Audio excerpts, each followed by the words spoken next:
and potentially fatal disease, tumorigenic infection in poultry. So we'll start with that infection today. Now I'm sharing my slide.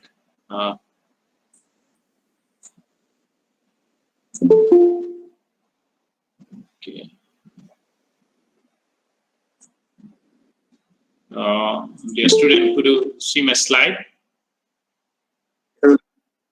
Okay, it's a Marek disease slides I focused it. I'm taking an advantage that all of you have studied this disease in pathology, so you'll be having much more information than me. So I will try to discuss from our angle, and hopefully it will be a revised chapter for you. So you know about this the infection. Joseph Marek from Hungary, he described this disease long time back in 1907. Of course, he could not establish the etiology, the infectious nature, and the tumorigenic infections he has explained. But late in 1965 only, the etiology was explored to be an herpesvirus infection by somebody else. So this against his name, still we call the disease as the Marek disease, and this is a lymphoproliferative disease. Lymphoproliferative, that means uncontrolled proliferation of lymphocytes takes place, and primarily the T lymphocyte. There are some misconceptions. People thought that only the T lymphocyte. No, it's also the B lymphocyte proliferation takes place, but primarily the majority of the cells are the T lymphocytes. Okay. So that's why sometimes in one shot we say it's a T cell proliferation, but it's a majority of the T lymphocytes proliferation takes place. Okay, so thereafter, like from all over the globe, the disease has been recorded, and in India, the first report we could trace it out to 1970s, and after that, almost it is endemic, and it's a very common infection, viral infection in poultry.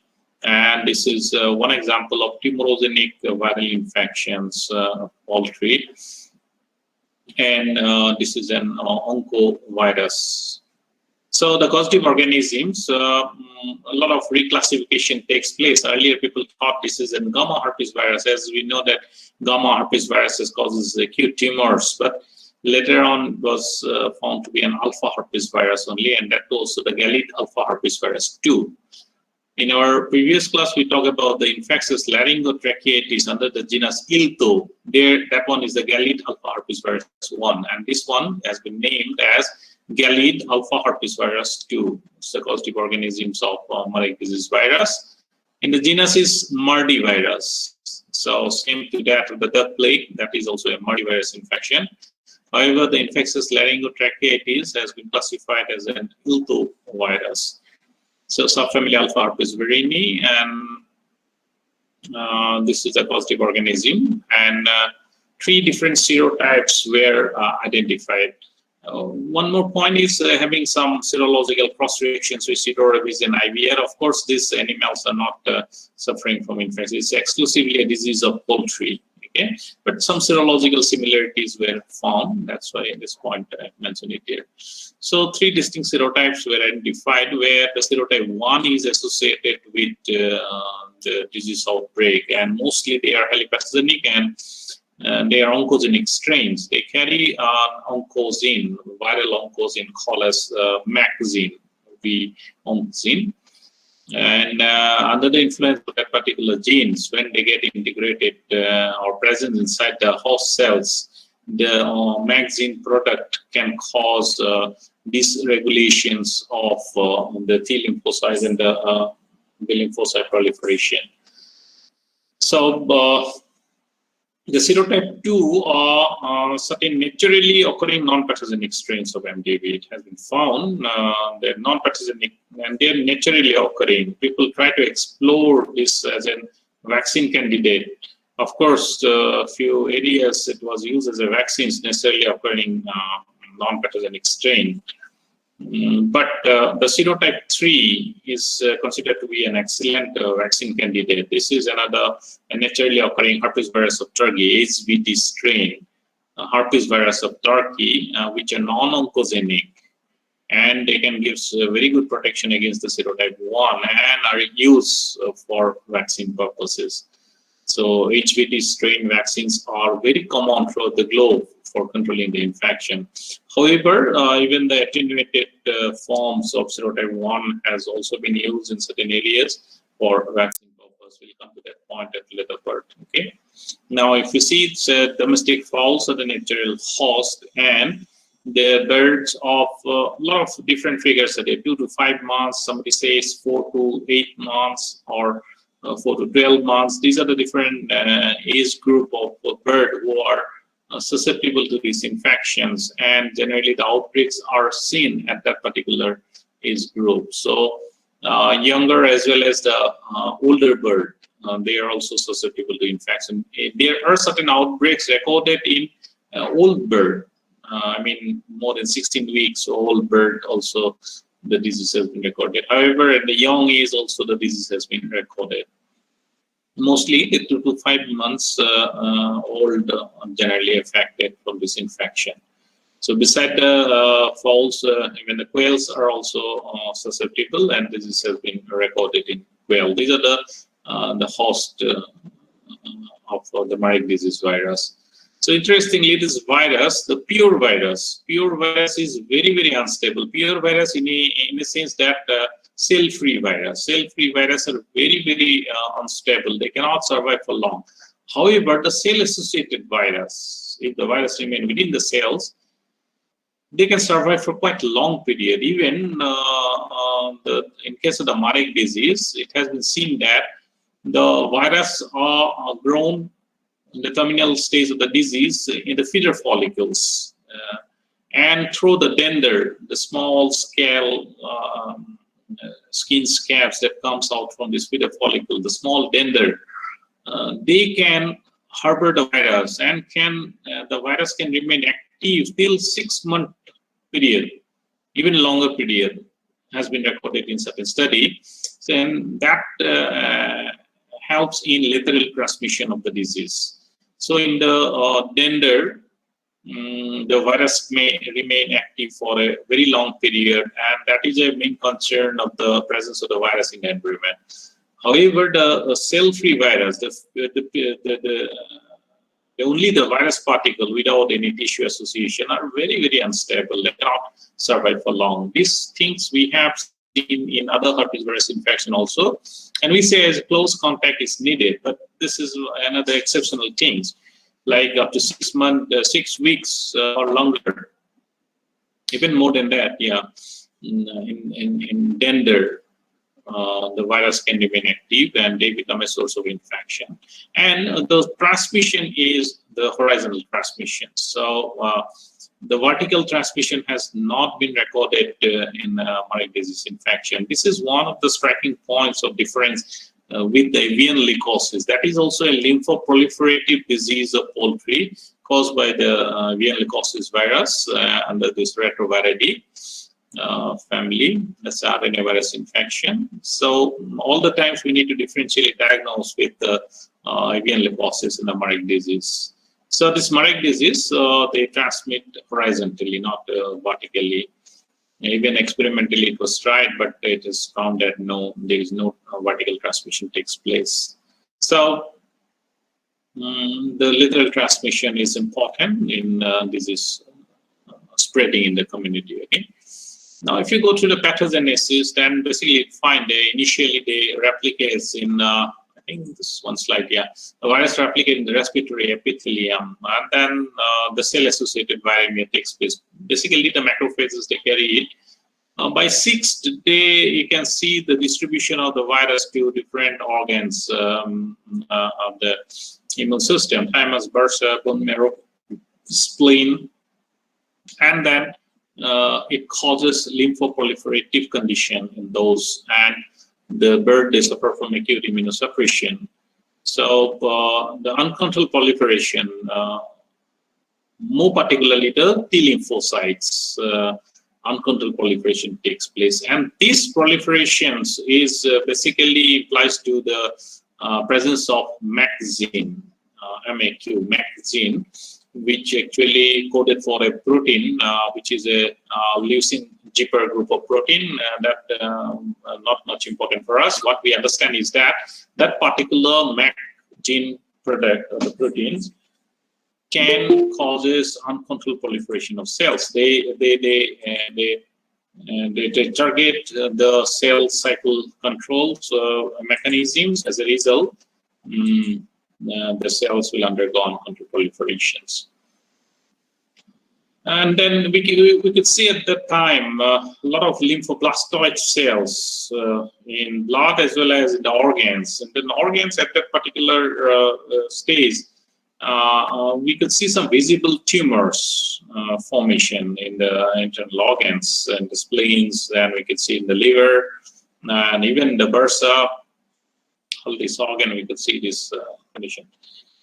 Second interesting thing is that this virus, the lymphoproliferative cells, the lymphoblastoid cells, also infiltrates the nerve tract. This is a peculiar phenomenon that happened with the Marek disease, which is not seen in the avian leukosis. So nerve infiltration takes place, and we could see unilateral swelling or thickening of the major nerve like sciatic nerve, then the brachial nerve, intercostal nerves. This can also be seen where the nerve they lost its striations and some sort of swelling occur into this nerve. And at that particular stage, because of immunosuppressions and tumor, most of the bird, up to 50% of the bird may die out of this infection. And if recovered, again, the bird will become a carrier status. Okay, so this MAC gene, presence of a viral oncogene called as MAC, this mainly causes this polyclonal T lymphocyte proliferations. So the gene product of MAC directly interfere with the p53. It's a tumor suppressor proteins, which is normally needed in regulation of cell cycle inside the body. And this particular protein is interfered with the presence of the MAC protein, and that leads to these conditions, tumors. So this is one example of a DNA virus which carry an V gene. Please note it down. Now, if you try to see this whole clinical forms, like the classicals and very virulent and different types of viral infections has been described in books. So basically, we can describe into these three major clinical manifestations: neural, visceral, ocular, and last one, of course, it is the cutaneous form. So neural lymphomatosis and visceral lymphomatosis and then ocular lymphomatosis. This is a condition which is described as a pearly eye condition. Here, a lot of lymphoblastoid cells are infiltrated in the ciliary areas in the eyes, particularly in the iris, and that gives rise to a pearl-like appearance of the bird eye at the time of postmortem. That's what's called ocular lymphomatosis. And this is another thing which we couldn't see in avian leukosis.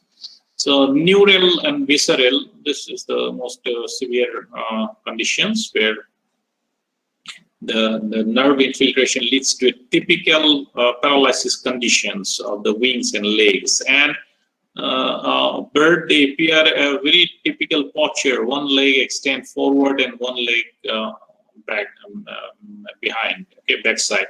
So that's a typical paralytic conditions we could see after 1 week of infections, and a lot of bird will show the signs of paralysis like torticollis, then paralysis of wing and leg. Then the depressions, emaciation, a lot of appetite, all these things happen. The visceral tumor went to form. So these are the three important, including this is the conditions where we can say one leg extend forward, one leg. This is because of typical paralysis occur because of the neural infiltrations. And this is what we call as the unilateral swelling of the nerve.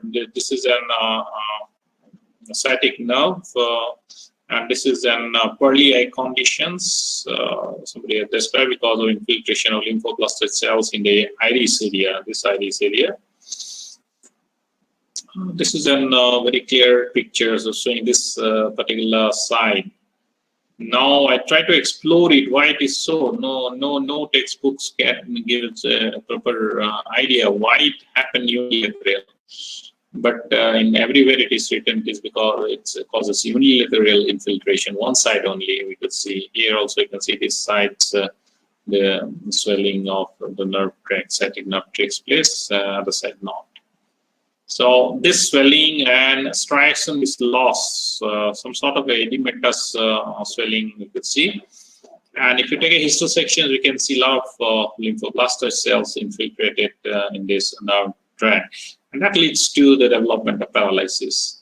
And this is a comparisons like the liver get enlarged in comparison to normal liver. This is a normal liver size, and this is enlarged because of infiltration. And diffuse type of tumor formation takes place, not a visible distinct tumor, but a diffuse form.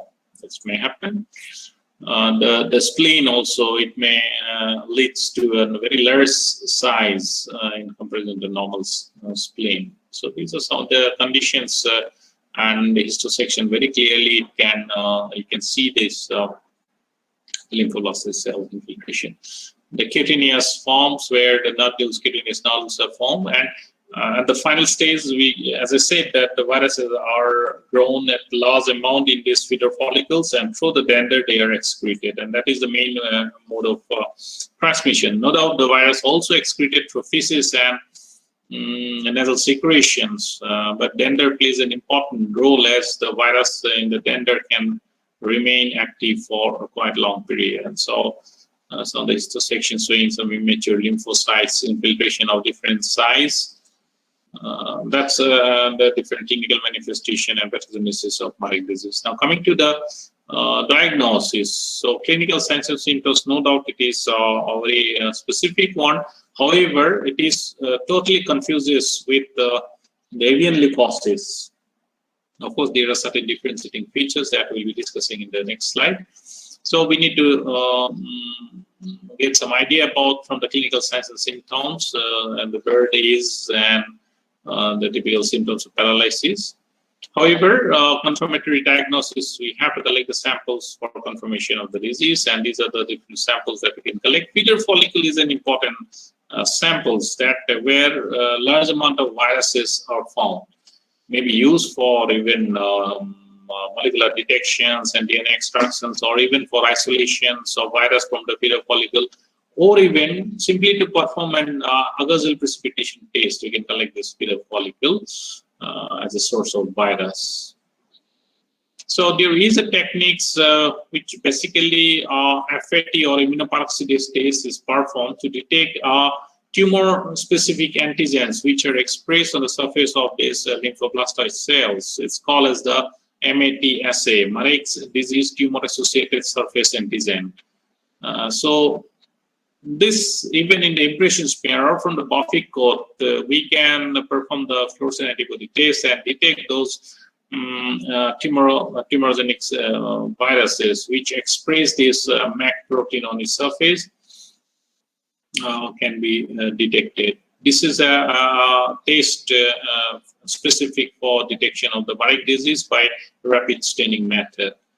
The other methods like agasol precipitation tests are very, very common, where the precipitation reactions, we can see it against this specific anticida, and this kind of precipitation band we can develop, and that's useful in diagnosis of the disease. Okay, so this is another slide. So of course I could not track out any FAT slide. Then this is an immunoperoxidase staining slide, so where this tumor surface antigens were detected. These are the cells showing this red stain on its surface, indicating the presence of tumor surface antigen in a Buffy coat. Okay. So beside this, of course, we can go for the isolation of the virus, where the yolk sac and the chorial membrane growth we can inoculate, where this formation of a prominent pock lesions in the chorial membrane. which is diagnostically important. Besides the second embryo or even the dark embryo fibroblast are frequently used for isolation of the virus, and it typically produces large syncytia. The syncytia is very, very prominent, empty spaces that develop in a monolayer, and same can be seen as a plaque formations in the plaque assay technique. And the typical internuclear inclusions is a characteristic features of this disease diagnosis. However, nowadays people are more inclined towards the PCR-based detections, where we can detect the specific virus, and the serotype-specific PCR can also be performed for detections of pathogenic and apathogenic Marek disease. As I said, the lymphoproliferative conditions we could see in the avian leukosis also. So we need to differentiate. So some of the points I just recorded, you may include more here.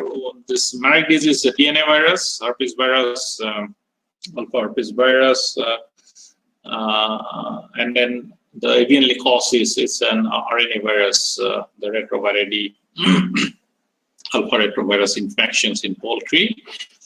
Then the primarily the T cell proliferation takes place in MDV, in avian leukosis B cells. Then nerve infiltrations are seen in MDV, no nerve infiltrations in avian leukosis. This is an important differentiating point of these two diseases. Then horizontal transmissions we see in MDV, no vertical, but here both exogenous and endogenous infection. Endogenous is vertically transmissions is equally important in avian leukosis, rather more important in avian leukosis disease. And the age group is one differentiating points. Now, how we can best control these infections? We have excellent vaccine in the market.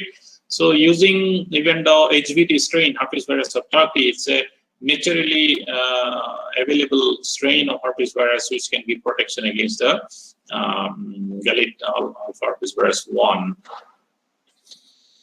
Beside these, some other strains like Rispen strains and SB1, this is another apathogenic naturally occurring strain. And the attenuated chicken strains is termed as the Rispen strain. Some company, they use this one also. All these three kind of vaccines are available in the market, and they give us very good protections in the bird. And generally, in US, people go for in novo vaccination. Please record this in novo vaccination. It's a process where the vaccines are given in the growing embryo, particularly on the 18 days. It says 17.5 to 18.5 days, during that age of the growing embryo inside a hatchery by certain robotic vaccinator. They inject the vaccines in novo. And then hatch out chicks, they get the immunity against the disease, and that can prevent the post hatching handling stresses in the poultry. Otherwise, we can go for vaccinating by giving subcut inoculations in day-old chicks or week-old chicks, which can also give protection. So these vaccinations can give us very good protection. But if a disease outbreak occur, so two things we need to take care that we should not give any exposed bird in the farm for further rearing, because they may be a source of infection. And secondly, we should give some gap between the next flock, because through the feeder and the dander, the virus will be excreted and the whole litters will be infected, and that become a source for a quite long period. So these two matter we need to take care to prevent this particular infection. That's about the Marek disease. Now coming to the last infections under this Herpesviridae group. This is a disease which is also causes explosive clinical manifestations and multisystemic infection, generally seen in the bovine species, particularly cattle and wild beast, is a reservoir host of this infection. However, recently some the sheep-associated MCF has also been identified and recorded in our country. In many countries, the disease has been recorded, but in India also in 2013, we could see a sieve-associated MCF. So this is an fatal lymphoproliferative and degenerative disease of cattle. So this lymphoproliferation is against not related to presence of any oncogenes by the virus. It is some sort of an autoimmune disease, or we can say that the lymphoproliferation occur because of autoimmune mechanisms during the virus infections. So has been recorded initially in the North and South America, and thereafter Europe, Africa, Asia. In the African continent, it has been seen that wild beasts, they harbor these infections, and the cattle come in contact with the wild beast, develop this disease condition. So the sieve-associated malignant catarrhal fever is recorded in our country, and of course the malignant catarrhal fever caused by the L-cellophane gamma herpesvirus 1 has also been recorded in India a long time back in 1970s, and thereafter in 80s also the disease has been recorded. But recently in 2013, the sieve-associated MCF incidents are growing in our country, and that's the Bovine gamma herpesvirus 2. Both are causing the condition malignant catarrhal fever. So this basically occurred and harbored in the wild beast, and the genus of the wild beast is L-cellophane. That's why the virus name has been given as L-cellophane gamma herpesvirus 1. AHV1 is the causative organisms of malignant catarrhal fever, and basically it occurs in the cattle, has also been recorded in buffalo, goat, as well as in pig. Explosive disease also in the wild beast, they harbor the infection as well as they also suffer from this infection under the genus Macavirus. Then the second organism is the Bovine gamma herpesvirus 2, as a sieve-associated MCF. So this is mainly targeting the sheep. Also, this incidence has been seen in the cattle. They can also cause MCF in cattle. So these are two organisms, they are causing this MCF. So this is one review articles published from this NISAR laboratory at Bhopal. They are authorized to handle these infections, and they recorded this emerging, they mentioned it as an emerging bovine disease in India, MCF, sheep-associated MCF.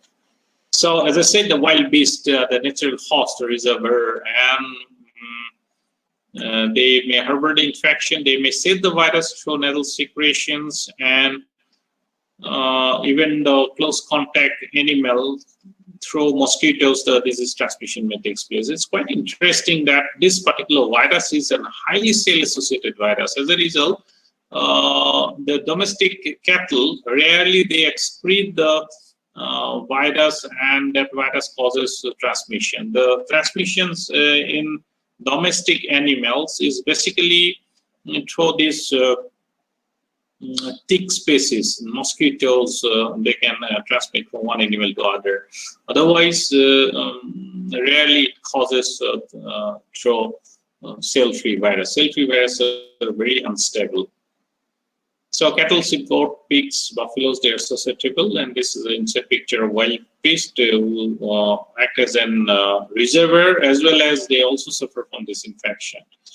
So mode of transmissions, both direct and indirect transmissions, including these tick and mosquitoes, their role is also important in transmission of the infection.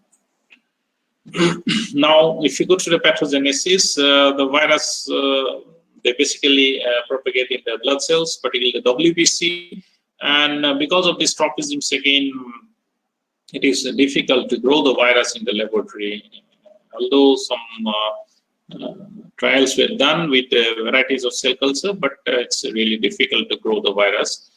And these viruses, they mainly grow in the endothelial lining, the blood vessels and the lymphocytes, and then they causes this lymphoproliferations, as well as the viruses can invade the central nervous systems where the degenerative changes may produce.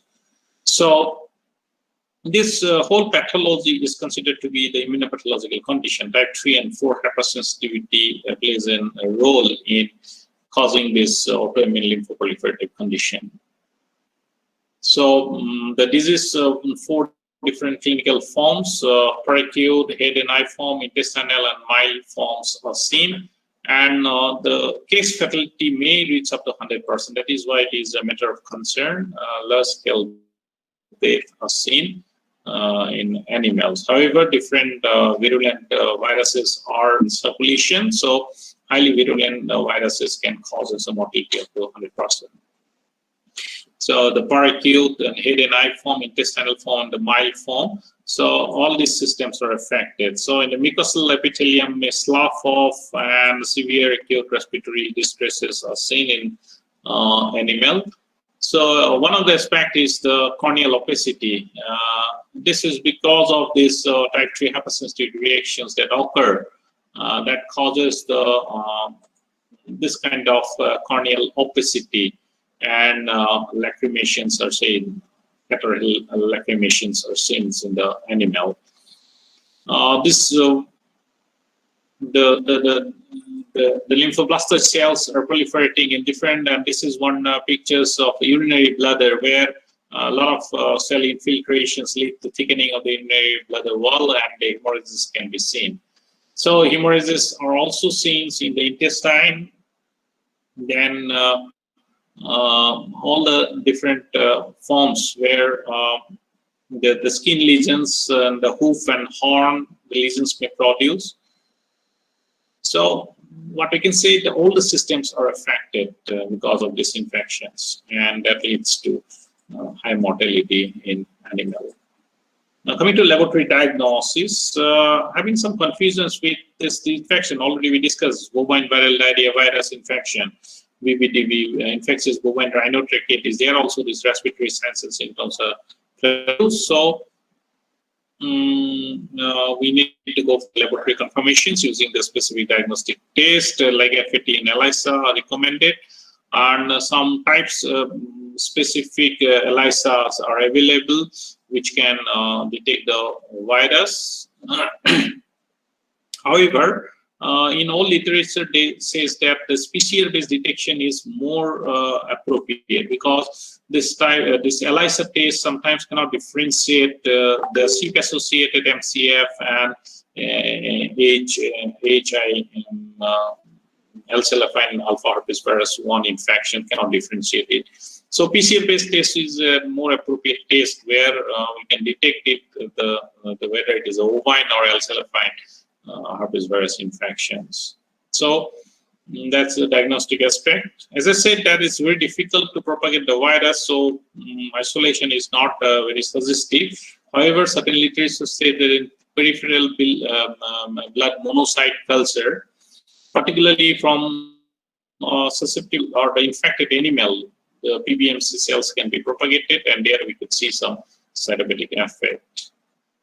Unfortunately, no vaccines are available for controlling this infection.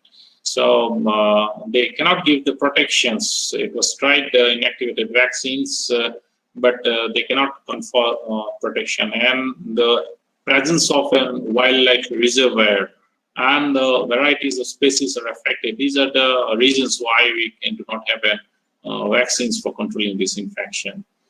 So alternatively, some approaches like the bovine interferon treatments were tried, but of course this became very costly and not a foolproof treatment. So as such, no treatments is available. Only thing is to control the infections by taking the appropriate measures, like the infected animals by serosurveillance we can detect it, and then we can eliminate those animals from the population so that the disease will not be present in the population. So this is about this malignant catarrhal fever, and as such, the information for the entire Herpesviridae family. Okay. Yeah, quickly we can have some question if you have, then If not, then we'll shift it to the next family, the Adenoviridae.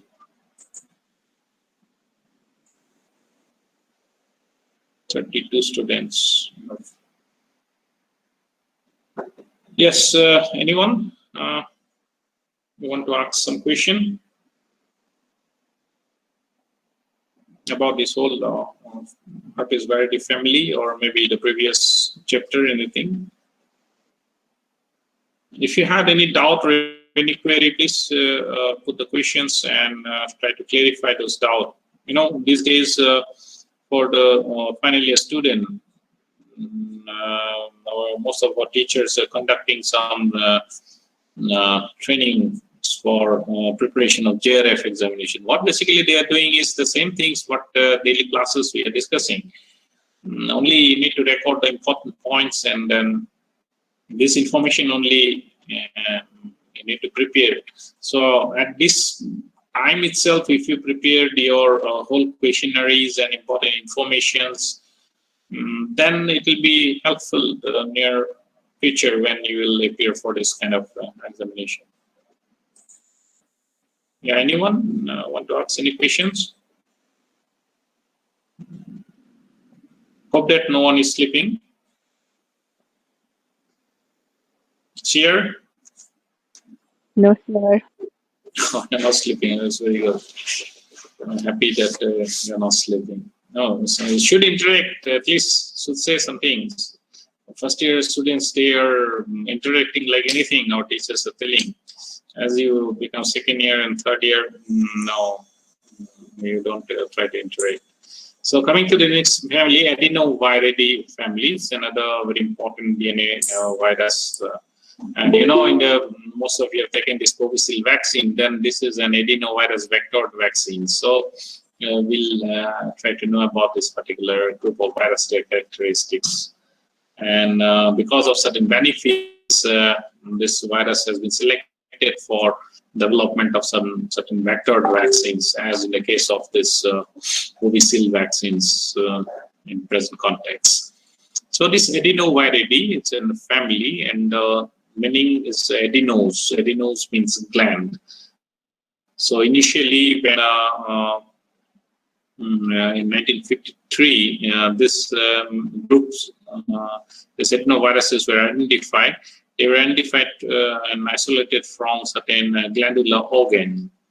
And then they have given the name that these viruses are specific for this glandular organ, but it not as such. It can affect other parts also. But basically, if you see, then you'll find the glandular organs are really affected because of this viruses. And initially, it was isolated. That's why they have been given the name as the Adenoviridae. Like the liver cells or the livers are affected very badly because of the Canine Adenovirus infection. Even the pulse cell gland in the infundibulum, particularly in the oviduct of birds, are also affected in certain disease. And leachy disease, you have heard about it, where also the pericardial sacs, the infections occur. But I should say that the virus are also present in the intestinal tract, are associated with conditions of diarrhea. Also, it causes some conditions of rhinitis in human. However, there are many adenoviruses which are not associated with any disease condition. So those kind of viruses are usually selected for development of a vectored virus for development of recombinant vaccine. Now coming to the general characteristics, these pictures I'm putting it first so that you can remember. This is looking at these pictures, you can identify this is an adenovirus, because this adenovirus deposits in very important structures called as penton fibers. These are called penton fibers, which are present in the vertices of an icosahedral symmetry in the adenovirus. It's a typical icosahedral symmetry of having 252 total capsid protein, 240 is the axons, and 12 is the penton. 12 vertices are present. This is a typical of icosahedral symmetry. And interestingly, in this Pentones means those proteins which are found in the vertices. These are the vertices. Okay, surrounded with 5 capsid protein. That's why called as the pentone proteins. They possess a fiber that's called as the pentone fiber. This is a protein chains and almost 60 to 80 angstrom length structures on its surface. So this is a typical with a terminal knob. This is another peculiar thing. However, in case of the AV adenoviruses, the avian adenoviruses, this pentone fiber is bifurcated. There are 2 finger-like projections that you can see rather than a terminal knob. That's the characteristics of AV adenoviruses. And with the help of this pentone fibers, the virus can land on the surface and they become receptor binding sites on the surface of the host cells, and they can initiate infections. This is a typical pictures of adenovirus. We call them as the pentone fiber. This is another schematic diagram. Try to explain it. The pentone fibers, which are present in the vertices. Okay, this is the pentone proteins, and this is the entire outgrowth, I should say. And inside this capsids, we can give this double-stranded DNA. And typical of eukaryotic cells having intron, exons very properly. So this adenovirus is almost the size of say 60 to 70 nanometer, and they harbor quite a good amount of genetic material. And because of this good amount of genetic material, this viruses can be manipulated for insertion of foreign pieces of genes and can be used as an vaccines. Exactly in this adenovirus vector, this spike protein gene has been inserted, and that becomes vaccines, what we know as the Covishield vaccines. Of course, that is an replication defective adenoviruses. Somehow they have prepared it. So adenoviruses are also known for important vector for recombinant vaccine production. So, coming to this classification, 4 important genus: must adenovirus, AV adenovirus, at adeno, and cyadeno. These are important members that include the diseases in animal. Of course, there is a very, very long list, which I cannot show it here. Those are apathogenic adenoviruses, which are normally present in the intestinal tracts of man and animal. But some of the members are potential pathogens, like infectious canine hepatitis caused by the canine must adenovirus A.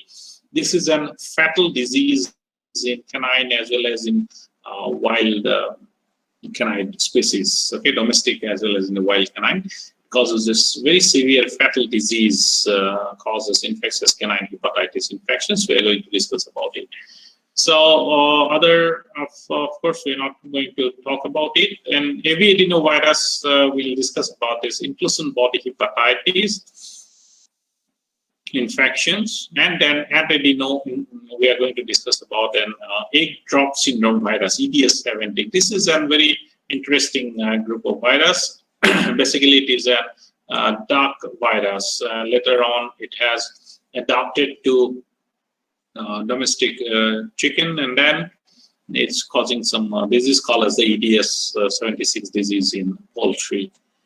So cyadenovirus, of course, it includes certain important disease, but has not been included in your syllabi. You can additionally read about this turkey adenovirus infection that causes very hemorrhagic enteritis in turkeys, and a condition called as the marble spleen disease. The marbling appearance of the spleen takes place. That's another infection under this cyadenovirus. So coming to the general characteristics, they're non-enveloped. First point, the typical icosahedral symmetry of 252 total capsid proteins, 240 is the exons, and 12 is the pentone. And the pentone proteins, they carry peripheral fibers of 10 to 50 nanometer with a terminal knob at the apices, what we call as the penton fibers. And in case of the avian adenoviruses, this penton fibers, the terminal knob is bifurcated. That's a characteristic. Then this group of viruses, they're very stable in the environment and can survive for in the soils for quite a long period. And common disinfectant like the chlorine can readily inactivate it. Otherwise, the virus can survive for long, and that confers to the transmission of the infections by contaminated feed and water. So this virus we can grow in cell culture systems, as well as we can grow the avian adenoviruses, we can grow in the amaranth chicken egg. And typically this virus, when they grow, they produces clumping and clustering of the cells that gives us a bunches of grafts appearance with the basophilic intranuclear inclusions. So this is a normal cell culture. You can see how the cells get aggregated. Here also you can see the normal individual contour of the cells become aggregated, clumping of aggregated. Aggregation is describe it as a bunches of grafts. This is a therapeutic effect produced by the virus, and they produces typical intranuclear inclusions body. The virus, they replicate in the nucleus of the infected host cells. So typical of the adenoviruses. Now coming to the first infection, infectious canine hepatitis, also called as the Ruvert disease, as because he described the disease in 1947. This is a potentially fatal disease in canine, and it causes severe liver damage. And in fox, particularly in the fox, this virus can also invade the cerebrospinal area, and central nervous system infections lead to development of neurological signs and symptoms. So the disease is very much prevalent in our country, and very frequently we see the outbreaks of infectious canine hepatitis. So caused by the canine adenovirus A and the genus adenovirus under the Adenoviridae family. So there is another infections, CAV2. They are basically causing some respiratory diseases in dog, not so virulent as that of infectious canine hepatitis, and both are antigenically related. So even they can give cross protections in certain vaccine preparation. People use this adenovirus 2 for protecting against this canine adenovirus infection. So it's very stable in the environment, and the virus, they can cause agglutination of human O blood group as well as the guinea pig RBC. These are the two specific RBCs which harbor this receptor for the virus, and this hemagglutination test can be performed. So shortly, let us see this hemagglutination. This is a property of certain viruses which can bind with the cell surface receptors of RBCs of certain species. Here, in case of this adenovirus, it is this guinea pig and human O blood group antigens it can bind as a receptor. So when they will bind, they'll be forming a lattice or aggregations of RBC by the viruses, and this is what we call as the hemagglutination. And using certain specific antibody against the viruses, we can neutralize this particular phenomenon of hemagglutination, called as hemagglutination inhibition. So this is another unchecked pictures. This aggregation of RBC is very easily we can see by our eye with unaided eye. We can appreciate the changes in agglutination reaction. So the host susceptibility, infectious canine hepatitis, is dog and fox. They are the natural host. Also in bears, coyotes, and wolves, this has been recorded. And the puppies are more severely affected of this infection. There is a condition called as far-acute disease, where without any symptoms, suddenly the pup may die. It says that after inoculation of the virus or infection of the virus, after picking up the infections, within 8 to 9 hours, the severe hepatic damage may occur and the pups may die because of this infection. So if you see the mode of spread, you'll find both direct and indirect context is important. So contaminated beddings and fomites also takes a bird. Then the recovered animal, it has been stated that the Viridae conditions prevails, means they can say the virus up to 6 months duration. The recovered animal through urine, and in contact animal may get the infection. So these are some things that we need to remember while treating the animals and suggesting the owner to take the appropriate measures. So in the pathogenesis, we find the virus basically entered through nasopharyngeal, oral, and conjunctival routes, and then they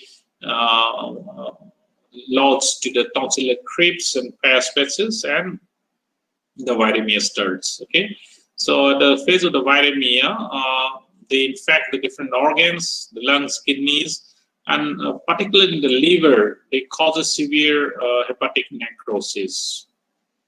So massive destruction of the hepatocytes may lead to the normal hepatic cord structures are destroyed, and severe hepatic damage leads to a condition called as hepatic encephalopathy.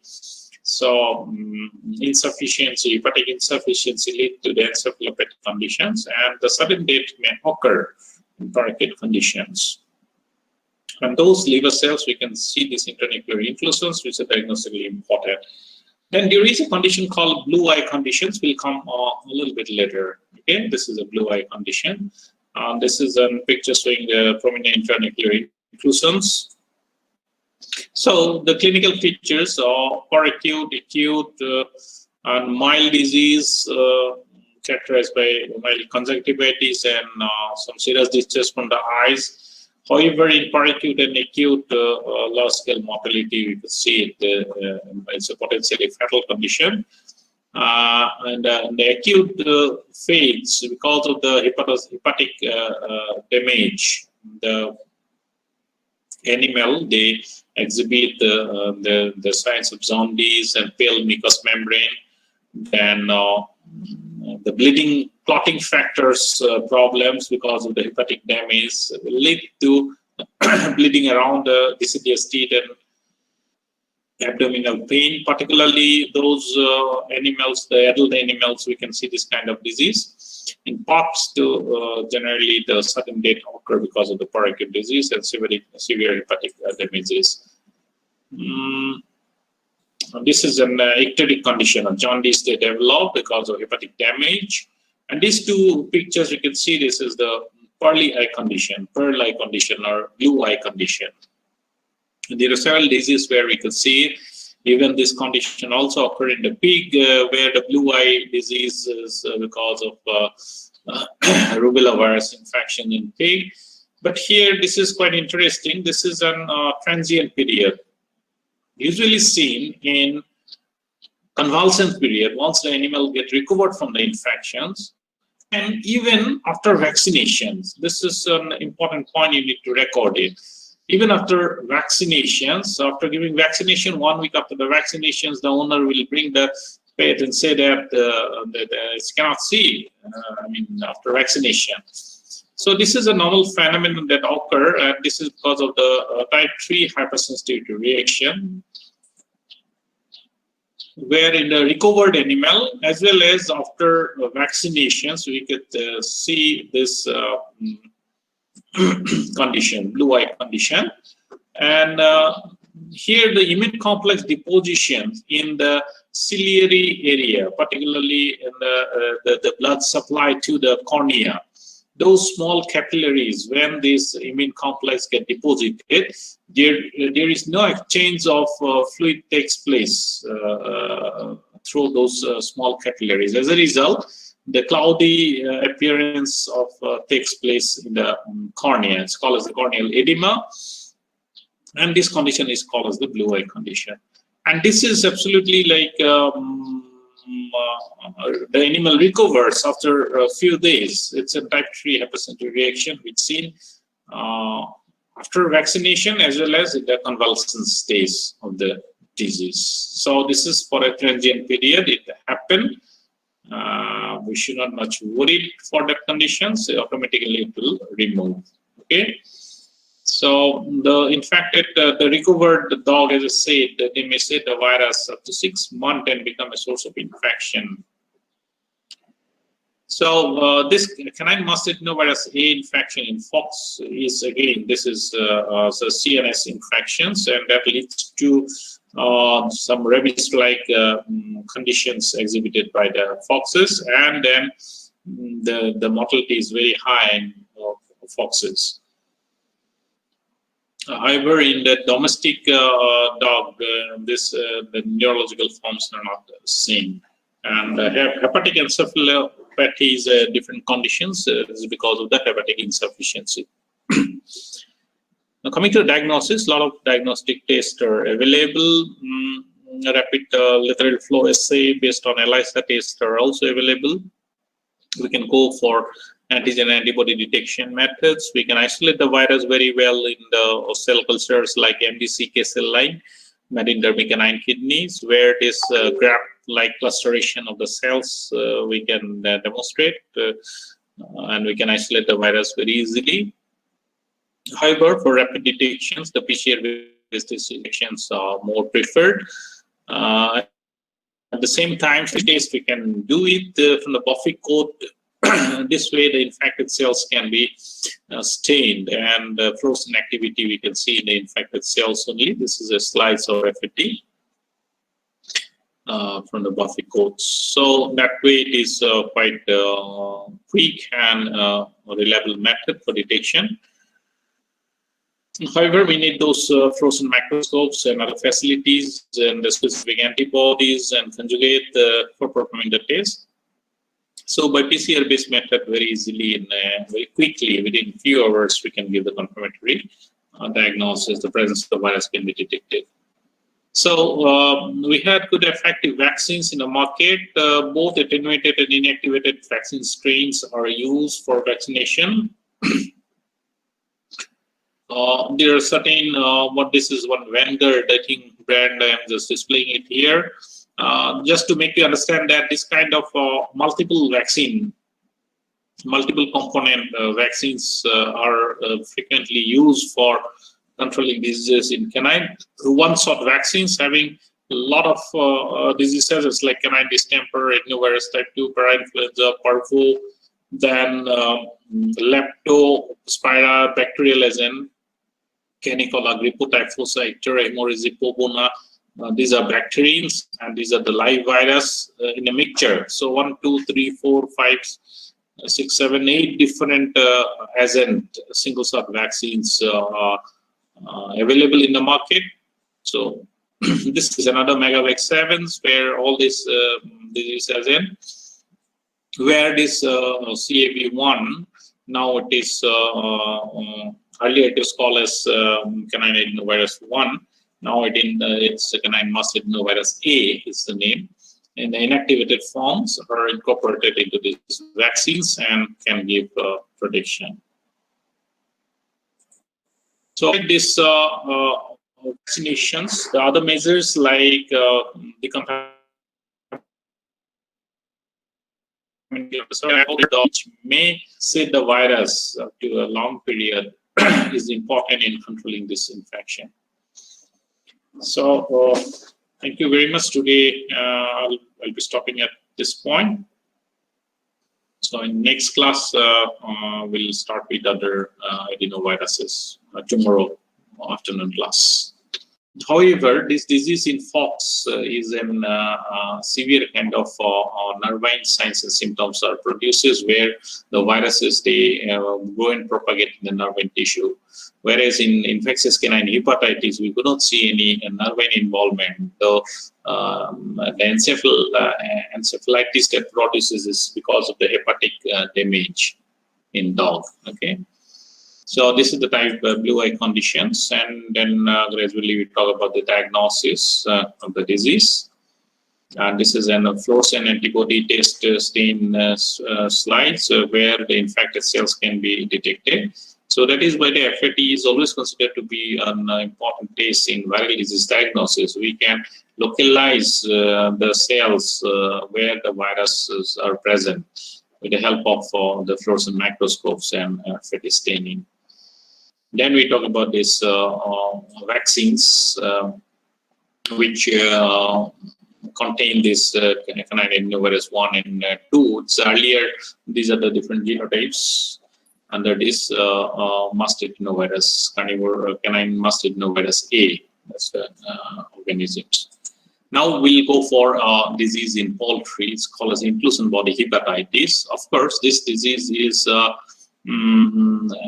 usually occur when there is an immunosuppression, and particularly when because of poor quality feed or because of certain primary infections with infectious bacil disease, when the immunosuppression will occur, then we could see certain conditions, what we know that it's inclusion body hepatitis condition. This is quite similar to that of another Hydropericardium and hepatitis that we are going to discuss next. So this is one infections which causes occur secondary disease in commercial meat purpose broiler poultry. Okay, so they are associated with the immunosuppression. Usually the virus does not causing the damages in the tissues, but once there be immunosuppressions, then they may flare up and can produce pathological symptoms. So it has been seen that many number of fowl adenoviruses A to E, there are 12 different serotypes within these groups has been identified, and they can cause these particular conditions, but not in a regular status. When there will be immunosuppression in the bird, particularly like circovirus infection, when there will be immunosuppression, then we could see the involvement of this virus for production of the disease. So inclusion body hepatitis, so enlargement of the liver, and they produces this intranuclear prominent inclusions. So usually seen the 2 to 3 weeks of age in the chicken, and also has been recorded in other poultry like pigeon, geese, turkey, pigeons, ostrich, and even the ornamental bird. The infection has been recorded. And interestingly, the disease transmission occurs both by vertical and horizontal transmission. So this is quite we should concern about this vertical transmission, as because through egg it may come from the parental stock, and those bird once their maternal antibody will be lowered down, then they may potentially excrete the virus and can suffer from this infection. So both vertical and horizontal transmission. The horizontal transmissions through contact, like the viruses are secreted through secretions and excretion, fecal secretions, and then contaminated feed and water. As you know, this virus is quite stable in the environment. It may pick up and the infections may occur. But again, the point is that usually when there is the disease occurring, a secondary disease, primarily there should be some immunosuppressive condition, either because of viral infections or because of poor nutrition or certain conditions like toxicosis because of the fungal toxins. This disease may flare up. Okay, so like morbidity, of course, production loss is high in the broiler bird. However, the mortality is usually less. Sometimes, of course, certain conditions, it may reach up to 30%. Okay? But usually less than 6% mortality has been recorded because of this particular infection. So if you see the pathogenesis through oral route, only the virus they entered, and mainly they target these hepatocytes, and the liver necrosis may produce. And mild response, we can see it in the trachea as well as the lung. So these are the systems that are generally affected. And as I said, the bird in certain condition only the mortality may reach up to 30%. So diagnosis is detection of this antigen. As you know, so many different serotypes are there. That's why sometimes we just detect the group-specific antigens in the tissues, and for that, the different type of antigen and antibody detection tests can be adopted for disease diagnosis. So very well, we can grow the virus in the embryonic egg as well as the second embryo fibroblast, and then the typical lesions of aggregation of slates and clustering formations we can see as a therapeutic effect, and that help us in disease diagnosis. So PCR-based detections are frequently adopted for rapid confirmatory detection of this disease. Okay. So one of the problems with multiple serotype, that's why common vaccines usually doesn't give any protections. It all depend on which are the serotypes prevailing in the environment, and they're causing this infection. However, only the inactivated vaccines has been multi-component inactivated vaccines, along with the Hydropericardium hepatitis syndrome virus, Fowl Adenovirus 4. This combined vaccine are available in the market. So maternal antibody can give very well protection up to 2 weeks. That's why before 2 weeks, the disease incidents are not seen in poultry. Now coming to this disease, this Hydropericardium hepatitis, this is fatal disease, and it causes severe economic losses, as because the virus itself is alone can cause severe pathological lesions in the bird. And because of the typical clinical manifestations, the disease name has been given as Hydropericardium and hepatitis syndrome. Basically, it causes hepatitis, and there is accumulation of fluid because of hepatic insufficiency. The albumin level goes down, and there is accumulation of fluid in the pericardial sacs, which is a very prominent symptoms that we can see. So the disease has been identified very recently in '87 only. First time it was identified in the Angara province in Pakistan. That's why sometimes the disease is commonly called as Angara disease. Okay, so immediately the next year in 1988, the disease recorded in northern India, and in India, very commonly we call it lychee diseases, because the Hydropericardium conditions look like the lychee fruit. That's why it's commonly called as lychee disease. Angara disease and lychee disease, these are the local name of the disease, Hydropericardium hepatitis syndrome. Okay, so internationally people understand this Hydropericardium hepatitis syndrome disease only. So the disease is, after that, the disease spread it to all the parts of our country, and has been recorded in all poultry growing parts of India, almost everywhere. So even in state of Mizoram also, the disease has been recorded, and the virus has been characterized. So the causative organism is Fowl Adenovirus 4. So this is the organisms that can cause severe pathological symptoms of Hydropericardium hepatitis. Okay, so basically this occur in the domestic as well as in the wild poultry. Okay, here also same diet of the this inclusion body hepatitis. Here also the vertical and the horizontal transmissions equally matters. And this is the serious conditions where in vivo transmissions may lead to transmission of the virus to the newly hatched chicks, and the maternal antibody, when it touches, as I said, till then there is no any disease manifestation. But once it lowers down, then this virus can start producing the disease. So usually it is seen in 2 to 5 weeks of age, the disease, not before that. So however, in certain experiment where the parental stock has not been vaccinated or not been exposed to the virus, even the severe condition has been seen before that. Okay. So the limits of 2 to 5 weeks is again related to the persistence of maternal antibody into the chicks. They prevent the occurrence of the disease. So as well with other adenoviruses, this is also quite stable virus, can survive in the environment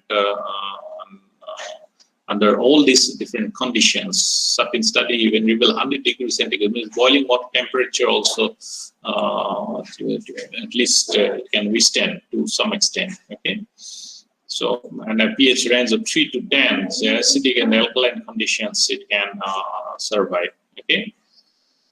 So if you discuss about the propagation, how it can be propagated, so both the embryonic chicken egg as well as the cell culture systems are available for isolation of the virus. So in embryonic chicken egg, it causes 100% mortality with hemorrhagic lesions in the embryo. So, and the poor growth of the embryo are the outcomes of growth of the virus in embryonic chicken egg when it is inoculated by cruel anti-membrane route of inoculations. So in the cell culture, particularly the liver cell culture, primary chicken embryo liver cell culture, it produces a very prominent cytotoxic effect, and thereby very easily we can detect the growth of the virus in the cell culture as well as the embryonic. So it is easy to grow the virus in this system. So before this clinical signs and symptoms, if we talk about the pathogenicity, you'll find it that the penton proteins that present on the surface of the virus, the pentons, no doubt it helps in attachment to the infected host cell, but at the same time, they are also cytotoxic. These penton proteins can cause a cellular degeneration, particularly in the hepatocytes. Okay. Besides this, it has been seen that at the beginning of the virus infections, they can modulate the cytokine response, and the pathology is also related to modulation of the cytokine response in the bird when there is a fowl adenovirus 4 infection takes place. Okay, the pro-inflammatory cytokines are continuously producing for a longer period, and that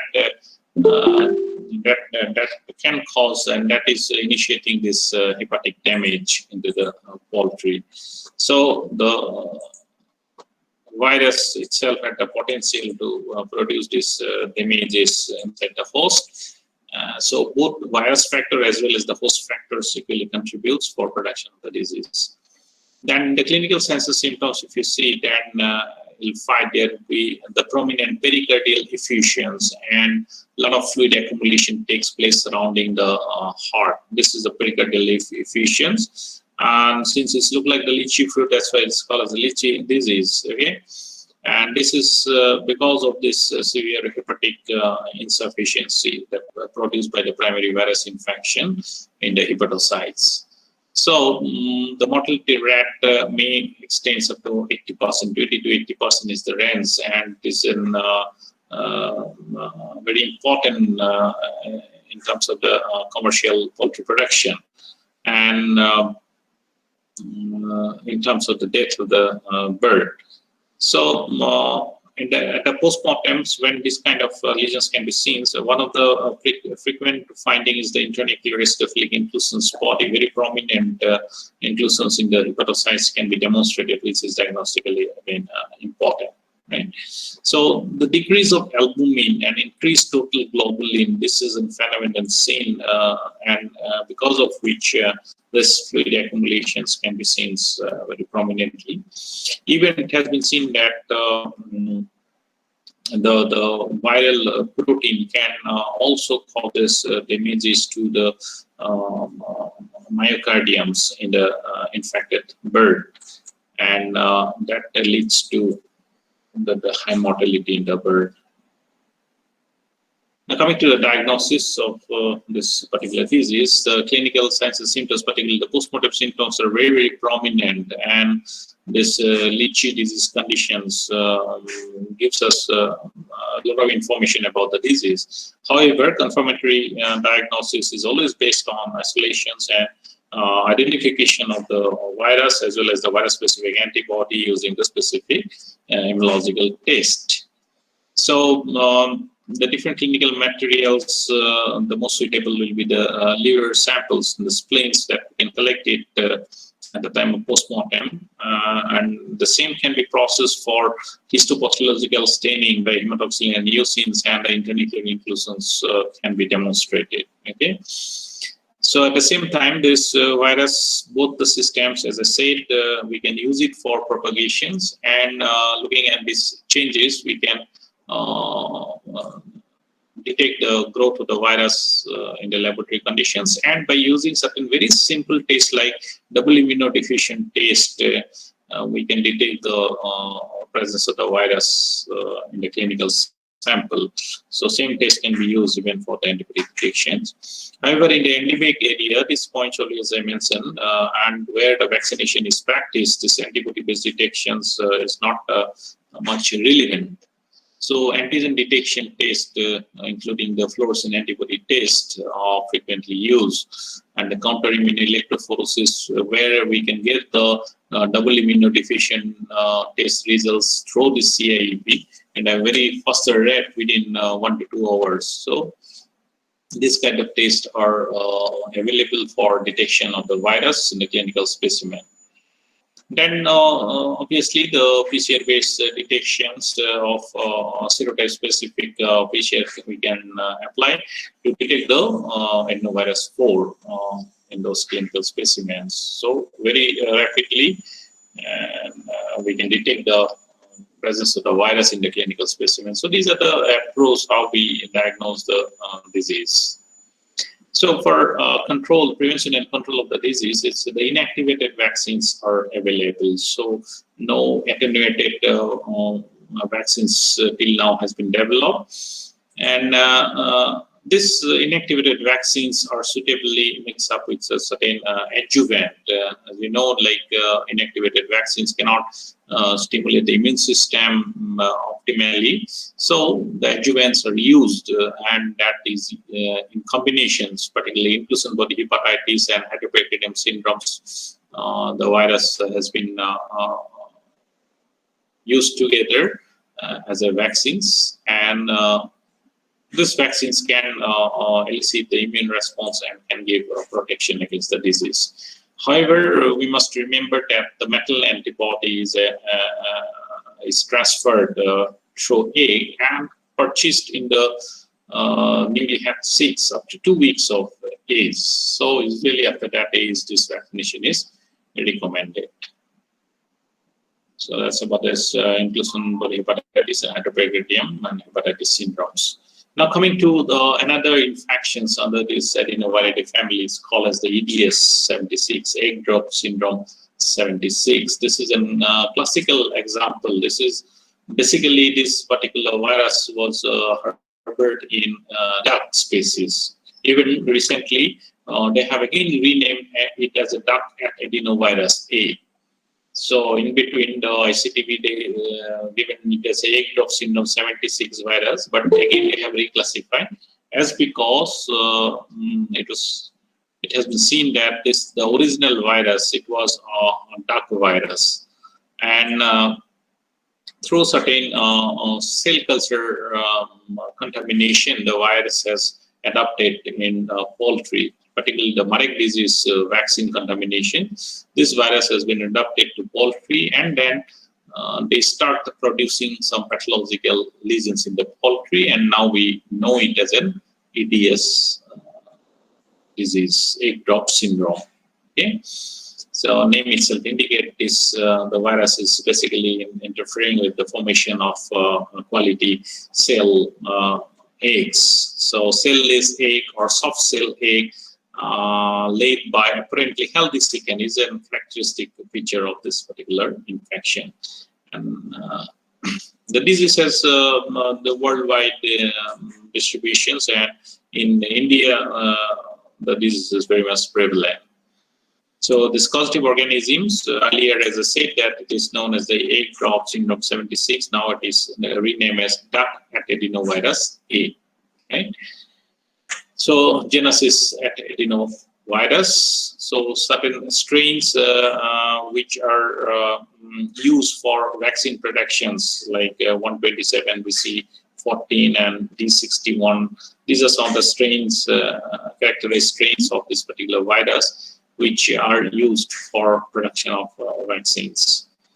So this host for these infections are basically the domestic chickens, and duck also, the virus may persist, and even in certain domestic duck, the disease has been seen. However, the origin virus was harbored in free-range duck species without causing any disease condition. So, similar to the previous infections, here also you'll find the vertical transmission is a mode of transmission. No doubt the horizontal transmissions also occur. So the vertical transmission is also important in transmission of this particular disease, right? So in certain cases like contaminated needle during vaccinations may also attribute to the transmission of the disease. So this is the story where in that particular year, you could see through the Marek disease vaccine contamination, this virus from duck has been inoculated in the chicken, and later on it get adapted in the chicken and start producing pathological symptoms. So if you try to see what are the changes it produces, then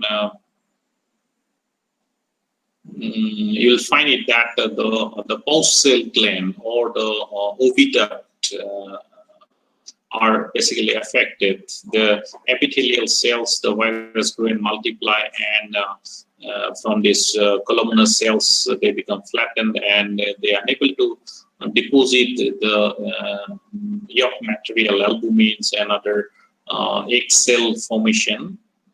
Those calcium depositing cells, they cannot able to deposit it properly. As a result, you can see some defective egg production takes place. So as usual, this virus can be grown in the embryonic chicken egg as well as in the cell culture. We can propagate for diagnosis purpose as well as for vaccine production. So this inflammatory infiltrations that occur in this oviduct, particularly the epithelial cells, the pulse cell gland, which are responsible for formation of the egg cells, and because of which the bird, apparently healthy bird, they start laying misshapen egg or soft cell or cell-less egg. That's the symptoms of egg drop syndrome 76, and that's totally a production loss, particularly in the layer form. So these infections usually remain latent as because they mainly target these pulse cell glands until and late the bird reaches the sexual maturity, and then they target particularly and because of those atrophy of the surface glandular epithelium, all these conditions are developed. So the clinically, what we can see in this particular disease condition is not the mortality. Okay? No mortality occurred. So it's only the egg laying quality of the eggs laid by the birds are affected. So some of these things are the loss of color in the pigmented egg, soft cell, cell-less egg, even the cell-less eggs also sometimes this late production, this total production loss occur.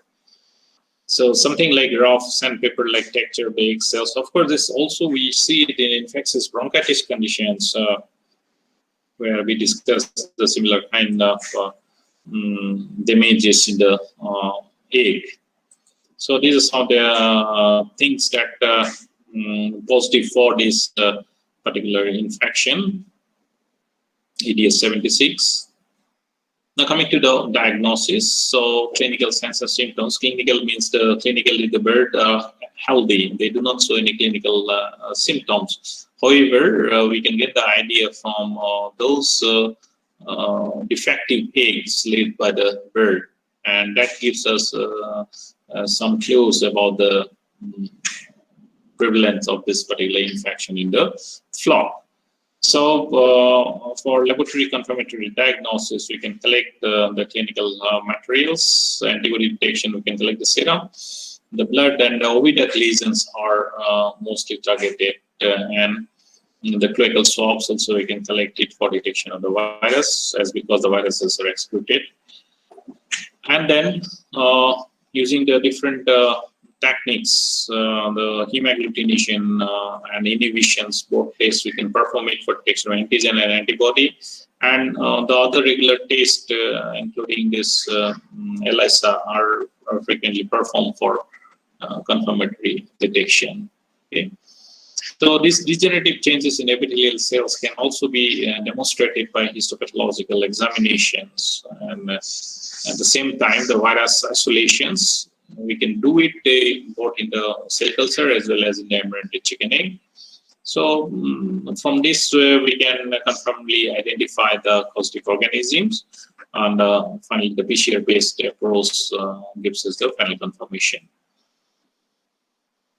So this control of these infections is again based on inactivated vaccines. As I said, that the important serotypes like virus strain 1 and 27, then B8/78, or BC14. These are the common vaccine strains which are prepared as an inactivated vaccines along with the suitable adjuvant to immunize the bird.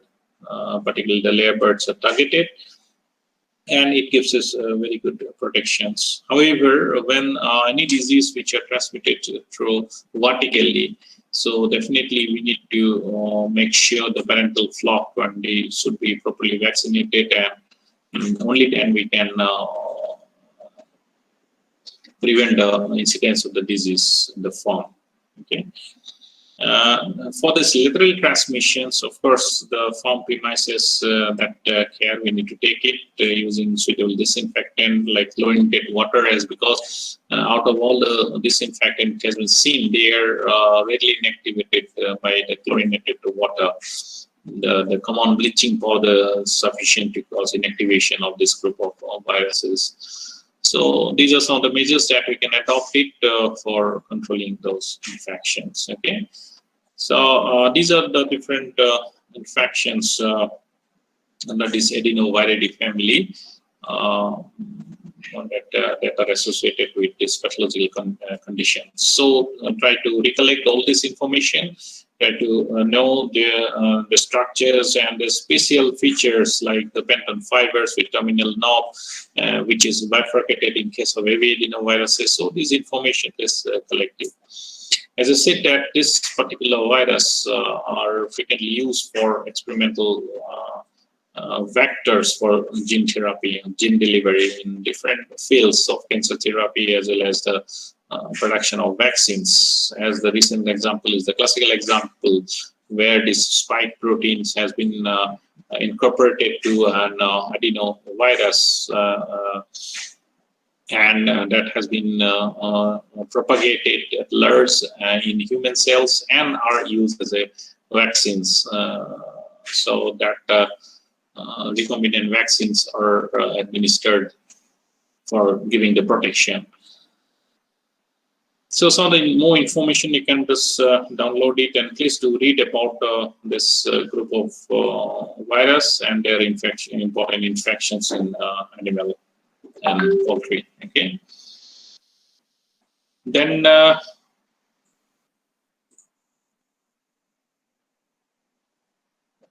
yeah, I'm planning to start another family, the Parvoviridae. Do you have any specific questions on this Adenoviridae family? Any infections? Yes. Please respond, or I will start asking. Yeah, do you have any specific questions? Hello. Hope that you're not sleeping. So please do text me if you had any issue in understanding this information, sharing this information. If you find difficulty, please do text me, and so that I can clarify.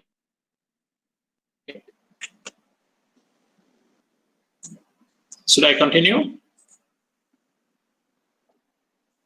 Could you see the slide? It's another slide I'm focusing. What is written here? What is written here?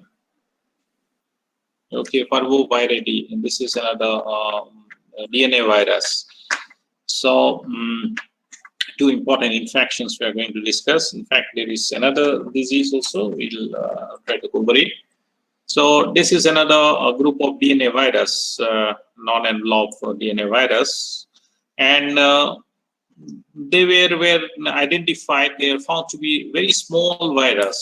So, they have been named as Parvoviridae. Parvus means small, almost the size of say 22 to 30 nanometer the size, the virus particle. Similarly, the picornaviruses, when we discuss, pico means small, again, pico RNA, small RNA virus, the picornaviridae that causes the foot and mouth disease. So that was also the size of 25 to 30 nanometer. So parvoviruses were also found to be a small DNA viruses. That's why they have been given the name as parvo. However, later on when the circoviruses were identified, then now we call that circo, or the smallest vertebrate viruses, Circoviridae family. Tomorrow in the combined class, I'm going to cover that Circoviridae family. Tomorrow morning at 9, the combined class with the Zaloki. This Parvoviridae, the name is because of the smaller size. Okay, this is another very interesting phenomenon in the species jumping phenomenon of viruses. As now we are discussing about this. There's how this SARS-2 virus is transmitting from bat to the human. That species jumping phenomenon. We have seen many examples of HIV from chimps to human. Then this one, the EDS-76 from duck to poultry. So this species adaptations, or sometimes we call this species jumping. This is another very classical example where the feline panleukopenia virus under this protoparvovirus genus has been adapted into the canine species, and it causes a very fatal viral enteritis in canine that we call as the canine parvovirus. So in the feline panleukopenia virus has been detected in the European countries long time back, and when the vaccine was introduced to control the feline panleukopenia virus, then the live attenuated strain vaccines, then it has been seen that the virus has been spilled over to the domestic dog populations, and they get adopted in the dog and are producing a severe pathological symptoms, causing hemorrhagic diarrhea in dog and become a highly fatal disease in dog. So canine parvovirus, the name has been evolved from that point onward. It is the story of 1965-70 that period only. So this is another example of species adaptation from one to the other. So there are many records where this way the viruses from one species get adapted to another, and a lot of examples we could see among these human and animal viruses. So this is another example. So the two subfamilies, Parvoviridae and Densoviridae, where the Parvoviridae will be concentrating, and there also the first genus, Protoparvovirus, we are going to discuss it.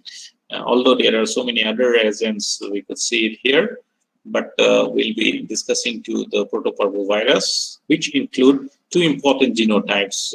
One is that feline panleukopenia virus, and which is caused by carnivore Protoparvovirus 1. The same virus also causes disease in canine.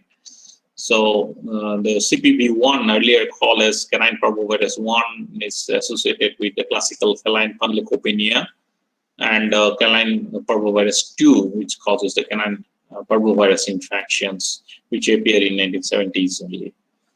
So coming to the general characteristics of this virus, as I say, they are earlier thought to be the smallest DNA virus before identification of the circoviruses.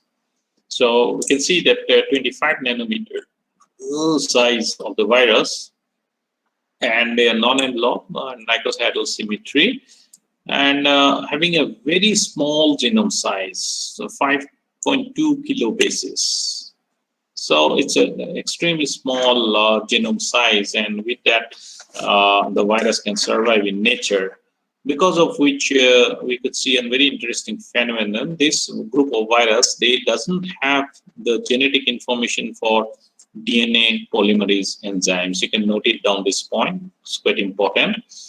This particular virus, they doesn't have the genetic information for the DNA polymerase enzyme. So they totally depend on the host cell polymerase enzyme, the infected host cell polymerase enzyme, for their replication. So as a result, what happened? This virus, they always grow, what I have highlighted here, please note it down, in actively dividing cells. This virus cannot grow and multiply in the resting cells. So wherever there will be actively dividing cells, for example, we get the cells in the bone marrow. So every time the new cells are producing actively dividing cells, then we get in the epithelial surfaces, or in the neonatal stages where the cells, or most of the cells, are actively dividing. So they need the cells which in the S phase or in early Z2 phase of cell division cycle, not in the static stage or G0 phase. So they cannot grow and multiply in the resting cells where the amount of polymerase enzyme will be very minimal. So this is the reasons. This virus, they genetically they are deficient of the DNA polymerase enzyme gene. So they totally depend on the host cells for that enzyme, and they grow in the actively dividing cells, and internuclear replication takes place. Please note it down this point. Okay. So they had a property of hemagglutination. First, not all species, particularly the porcine RBC, they can cause hemagglutination, and that become a diagnostic test, hemagglutination and hemagglutination inhibitions for detection of antigens and antibody against this parvovirus. So they are very stable virus in the environment, stable at a wide pH range, they can survive, and the temperature also.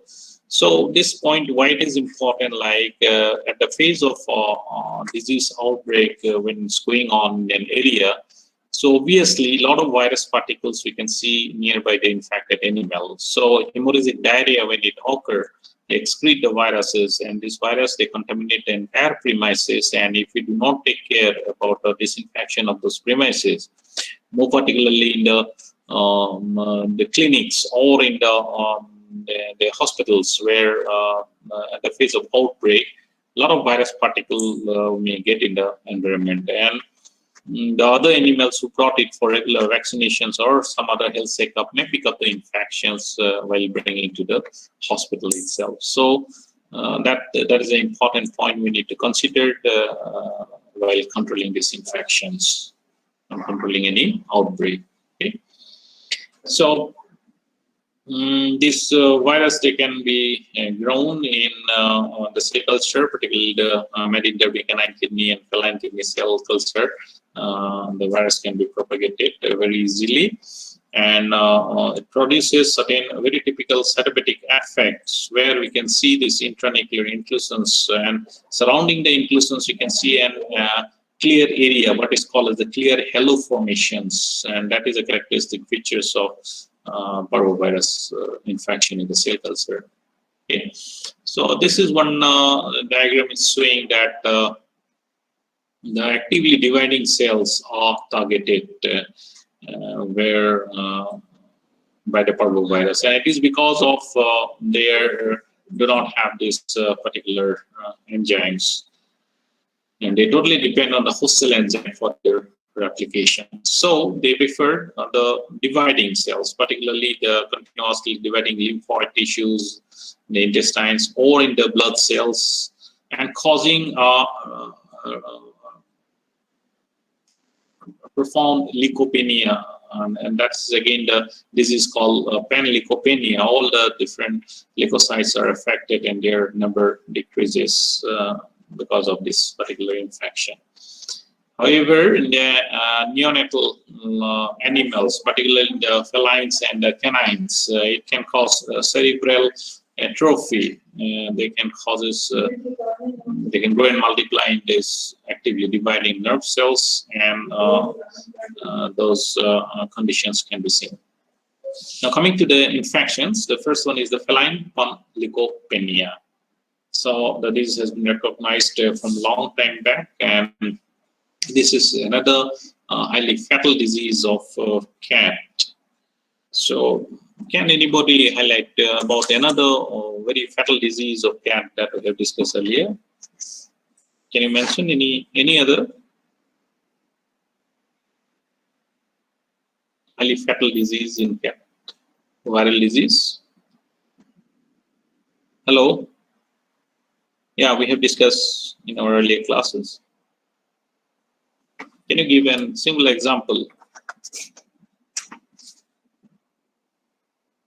Yes? I could not hear you.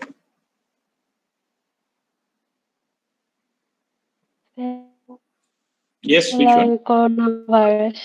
Yeah, feline infectious peritonitis. That's Feline coronavirus.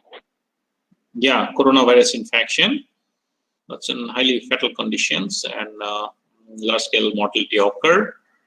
And another family beside the corona. Feline leukemia. Huh? Feline leukemia virus. Of course, that we have not discussed it, that infection. We talk about the calicivirus infection. Calicivirus infections in cat. That's another very fatal disease, right? So similar to that, this feline panleukopenia, which is also called as feline distemper or a granulocytosis or feline enteritis, cat fever, plague. The plague word generally used when there is large-scale mortality occur. And many animals get affected and highly contagious nature, then we use this word as plague. So it is an extremely contagious viral infections, and mainly the clinically we can see this the blood picture is the leukopenia. That's why it is called as the feline panleukopenia. And this is one of the major killer disease in feline species. So not only the domestic, even certain wild felids also the disease has been recorded. Okay, so the causative organism is carnivore protoparvovirus 1. This is as per the recent classification of ICTV. Okay, earlier it was called as the feline panleukopenia virus. Now this carnivore protoparvovirus 1, they have two genotypes. One is called CPV1 and another is CPV2. So this CPV1 genotype is associated with these conditions. And the causative organism is carnivore protoparvovirus 1. The same causative organisms in case of canine parvovirus also, but there the genotype is different. It is the CPV2. So this virus, beside this domestic cat, also seen in the wildlife, and they are related, antigenally related to mink enteritis virus and the canine parvovirus. So very high level of similarity. That's why the ICTV has given the same name to this particular virus, and they say that it is the same virus, although it has been adapted from feline to the canine, but it is the same virus. Of course, the genotypes are different.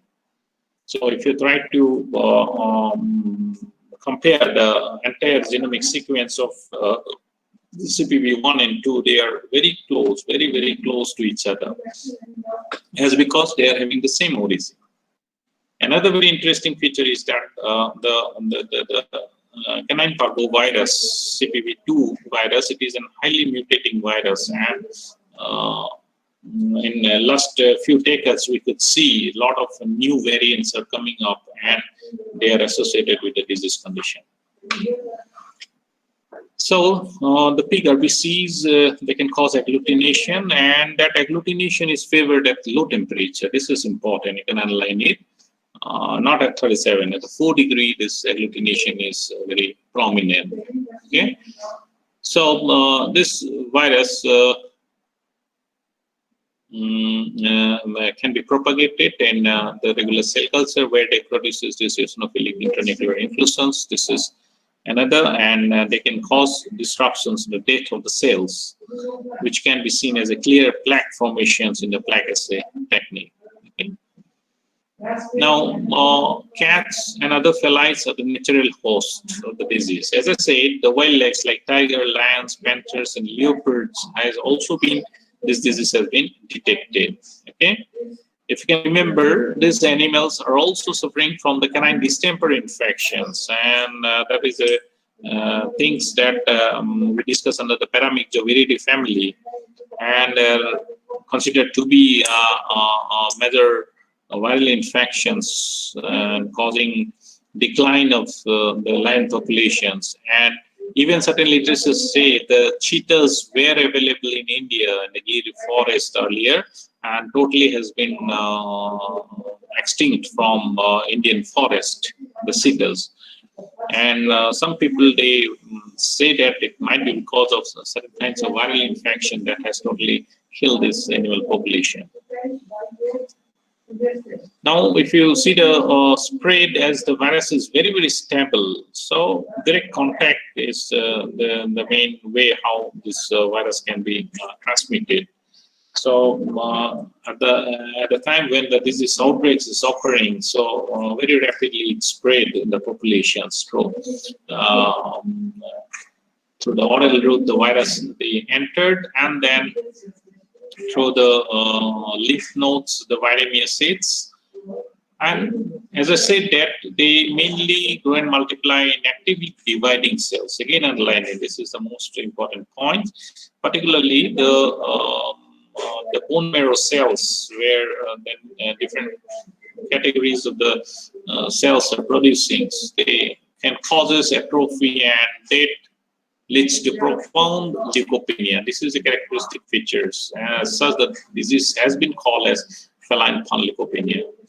But not only that, the virus can also occur and causes severe damage in the intestinal tract, epithelial cells, and causing hemorrhagic diarrhea, and large-scale death is occur in the cats because of this feline panleukopenia condition. So both immunosuppressions and severe diarrheic conditions attributes to the large-scale mortality in cat. Okay, so the last point is the late fetal infections or neonatal infections. As I said, that the nerve cells, of course, in the adult, the nerve cells are not actively dividing; they are static cells. But in the neonatal stage, these are actively dividing cells, and they are targeted when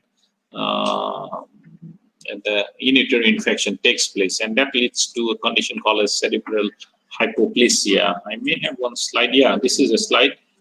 This is a normal sagittal sections of the brain, and here you can see this, there is a marked atrophy that occur because of the infections and the neonatal stage. This is what I call cerebral hypoplasia, cerebellar hypoplasia.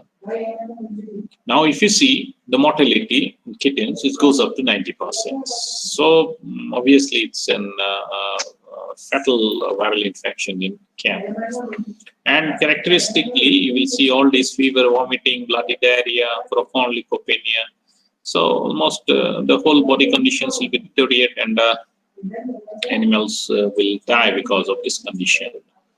So this is an intranuclear inclusion spot is shown, and with a clear halo. This is a characteristic. It's an empty space of foam surrounding these inclusions, and this can be demonstrated in hematoxylin and eosin staining.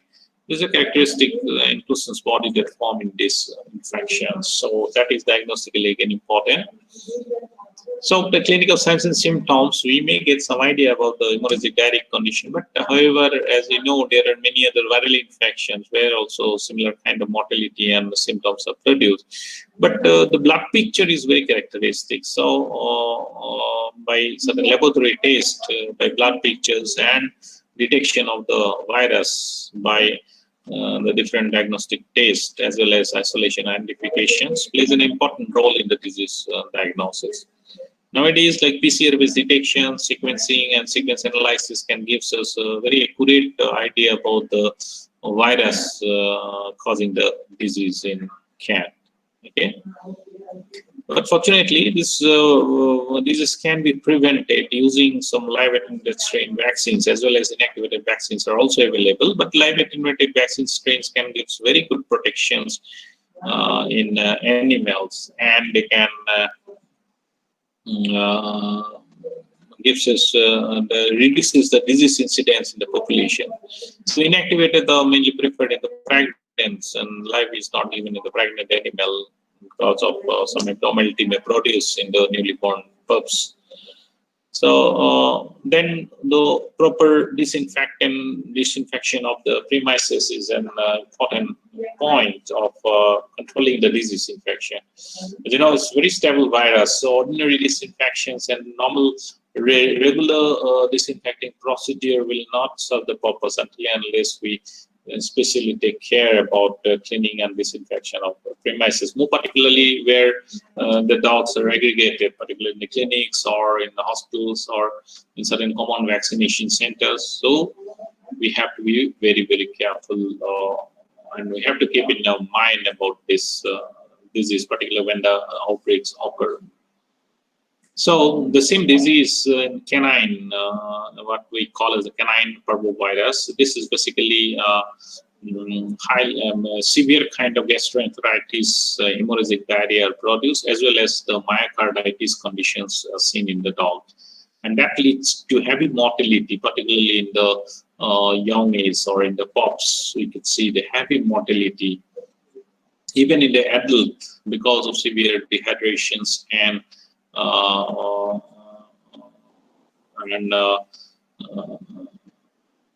your blood pictures and blood all the panleukopenia that produces the animal, they usually die.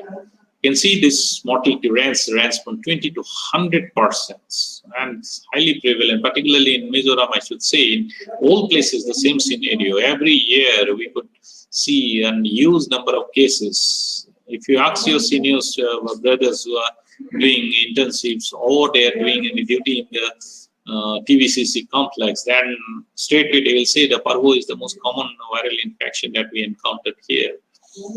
So even the vaccines are available, but because of the variations seen among these viruses, new and newer variants are coming up. The disease is at large prevalent in this area. So, as I said that there is no entity of canine parvovirus 2. This is called the canine parvovirus 1. This is the feline panleukopenia virus, which has been spilled over. The vaccine strain has been spilled over to the dog, and that it become highly pathogenic in the dog. So, on the canine parvovirus 2 is the genotypes of carnivore parvovirus 1 that causes this infection. So till now we are getting a lot of variants like CPP2A, 2B, 2C variants and different time interval. And these are all the mutated strain, and this mutated strains may not be protected with a single vaccine candidate. So monitoring of this strain in an area is important while using specific vaccines for controlling the disease. These are some antigenic variations. I will skip this one. Really, we'll discuss in the master's degree. Simply remember, this is the variant. The 2A, 2B, and 2C are the recently these three variants are detected in India, circulating in the dog population. So the domesticated dogs are the natural host. However, also detected in wolves, cows, they are also susceptible to this infection. So, 4 common mode of transmissions of canine parvovirus. These are like large amount of viruses excreted as a very stable virus, so it can be transmitted by direct contact. It can also be transmitted by aerosols, orophycal, or venereal or transversal transmission. All these different modes are important in disease transmission. Now, if we discuss about the pathogenicity, I should say these are the 2 target: enteric and the myocarditis condition. In the enteric forms, the viruses, they causes severe damage to the villus epithelium, just like the rotavirus, they causes the damages. Here also, they can affect the osmoregulatory functions in the villus. As a result, a huge amount of fluids and even the blood stain fluids accumulated, and that leads to hemorrhagic diarrhea. And severe dehydrations occur in no time. So very rapidly, this dehydration can occur in the animal. Okay, so these are the actively dividing cells where the infection takes place. Also, it causes the bone marrow suppression. And in the neonatal life, if the infections occur, then they immediately target the myocardium. And as a result, the cardiac arrest takes place in the pups, and that leads to high mortality scenes because of the parvovirus infection. So certain conditions in the pregnant animals, we could see the boson mummification and stillbirth and malformations are also sometimes seen when the parvovirus infection takes place in the pregnant animal. However, these are the very important features of like porcine parvovirus that we are going to discuss next. So these are the different clinical signs and symptoms. Let's go through it. And this is a picture showing the villus, and these are the damaged villus, how it can causes the damage and produces the clinical manifestation. So the diagnosis is again based on this isolation and identifications and antigen detection. Simple hemagglutination using the pig erythrocyte. Please note it down. Again, I am repeating, pig erythrocytes at 4 degrees centigrade. Cold hemagglutination is performed utilizing porcine erythrocytes. Okay, not other species. Please remember, this is a frequently asked question. Including the latex agglutination kits are available, and using it, this immediately we can detect it in the stool sample, fecal sample. So the PCR-based detections can even confirm this type, whether it is a 2A, 2B, or 2C. It can be identified by genotype-specific PCR. So this is the approach how we can go for diagnosis of the canine parvovirus infection. So in the market, we had a modified live virus, the modified live, the Cornell strain. This particular strain vaccines are utilized in most of the commercial vaccine available in India. So usually after the maternal antibodies declines, it is recommended as 6 to 8 weeks of age. And thereafter, this again booster is given at 12 weeks. That gives us a full protection for 1 year. And every year we have to reboost the animal so that they maintain a high level of protective antibody so that they do not suffer. As because the disease is very, very prevalent. But again, we must not ignore about the variant strain which are appearing because of the mutation seen in the virus. And if the variant strains are not protected by the vaccine strain, then there is a need to change the vaccines in the market. So certain countries, they go for this recombinant vaccines targeting the this viral protein 2, which gives us which mainly stimulate the protective antibody formation. And those recombinant vaccines has also been seen to give good protections in the dog. So this is a concern, like prevalence of maternal antibody. Till the maternal antibody purchased, if within that period, if someone administered the vaccine shot, then what basically will happen? This maternal antibody will neutralize this live modified vaccine virus. As a result, the optimum concentrations or optimum stimulation of the immune system will not be taken place. As a result, all the times we must see that the animals are vaccinated once the maternal antibody declines, and which is generally after 6 weeks of age. And that's why it is recommended, this vaccination, in 6 to 8 weeks. However, during that period also, some animals may have this antibodies and that stimulation may not be optimum. That's why at 12 weeks, against the repeat vaccination is suggested. Always follow this particular schedule. Only then the animals will be protected. Many a times what people used to do is that you give a shot and after 1 year again you suggest. That's not a correct way of immunizing the animals. So always we should know when the animals was the booster dose was given, because as you know, the primary immune response is not last for a long period. So if you give a booster dose, then obviously it will persist for a quite long period. Besides the hygienic measures and disinfection, as already I discussed in the previous disease, have to take care so that the disease transmission doesn't take place in the clinics itself. So there are certain rapid pain-set tests are available which can detect multiple virus. Like this is a canine parvovirus antigen.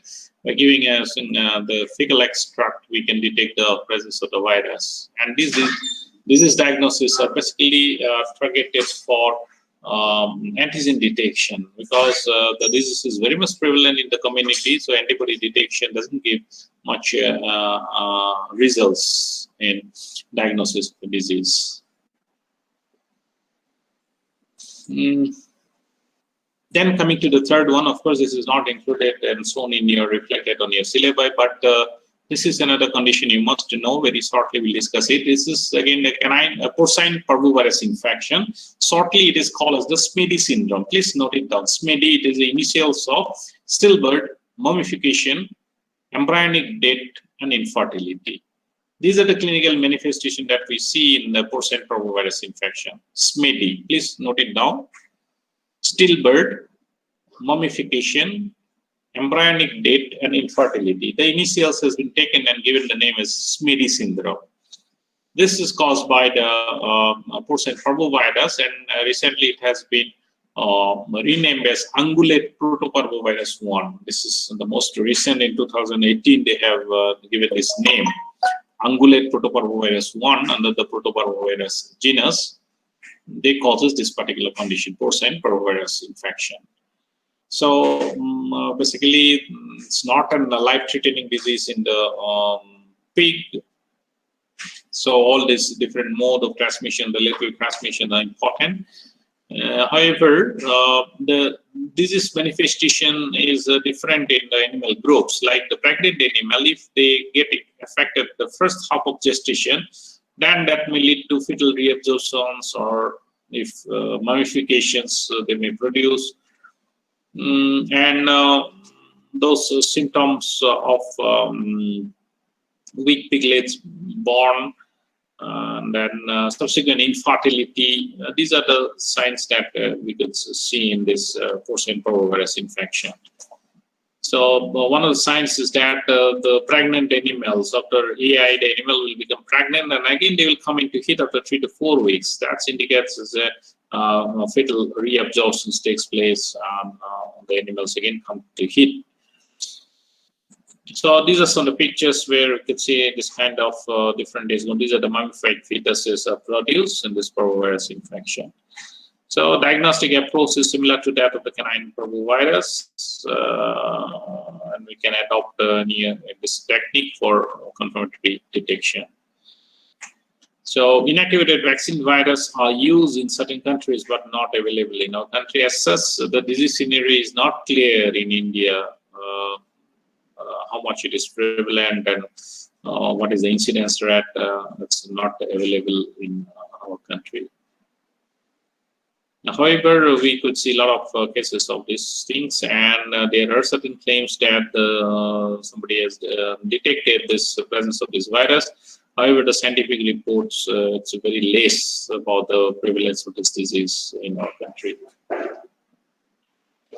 Excuse me. Yeah, these are the different infections on the Parvoviridae family. So I try to cover these two adenovirus as well as the Parvoviridae family. So dear student, tomorrow morning I'm going to take a combined class with the students from Jaluki Veterinary College, and I'll be covering the Circoviridae, Circo and the Aneloviridae family. That include two important diseases I'll be focusing. One is the porcine circovirus, and second is the second anemia virus. So we'll discuss, and that will be probably or the last family under the systematic virology, and that I'll try to cover in tomorrow's 1 hour class. So please do join. Okay, thank you very much. If you have any specific queries or questions, then please let me know.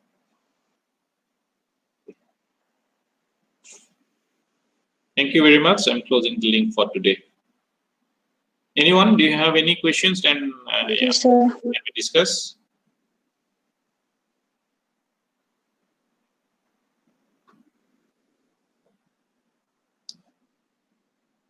Okay, thank you. I'm closing the link for today.